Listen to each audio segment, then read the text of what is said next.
The woman lay on the wing and unscrewed the fuel tank cap. The man handed her a bottle of liquor. She bit off the cork and began to pour the liquor into the tank. The strong wind almost blew her away, and the bottle slipped from her hand. The man handed her another bottle. The woman held onto the wing tightly and poured the liquor into the tank.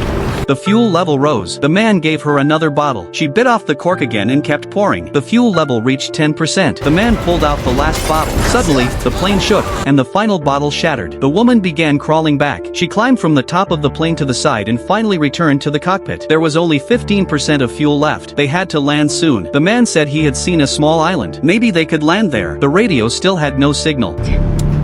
The woman turned the plane toward the island. They searched over the sea for a long time but saw nothing. The fuel was running low. If they couldn't find land soon, the engine would stop. After 5 more minutes, the fuel was almost gone. They started to panic. Still, there was no island in sight. The plane began shaking. The engine gave off black smoke. The propeller slowed down and stopped. Not a single drop of fuel was left. Luckily, the man finally saw the island. The woman turned the plane and adjusted the position to prepare for landing. She pulled the control stick. The plane began to descend toward the island. It dropped quickly, just 50 feet above the sea. She pulled up, and the tires hit the water. The impact flipped the plane over. The wing broke into 2 parts. The 2 of them hung upside down in their seats. Water rushed into the cabin. The plane started to sink. The woman woke up and tried to wake the man. He didn't respond. The cabin filled with water. She opened the door, swam to the surface, and took a breath. Then she dove back down and saw the man stuck in the wing frame. She put a life jacket on him and pulled with all her strength. She pulled the life jacket's valve. It inflated and brought him up to the surface. The woman swam up and dragged him to the island. The man slowly woke up. They had survived. But the seawater started to rise. The island looked smaller and smaller. The woman felt hopeless. The water kept rising. The island disappeared under the waves. Their feet could no longer touch the ground. They were fully submerged. The man said he would give the life jacket to the woman. Maybe she still had a chance to live. The woman refused to leave him. They floated on the surface as their minds grew dizzy. Suddenly,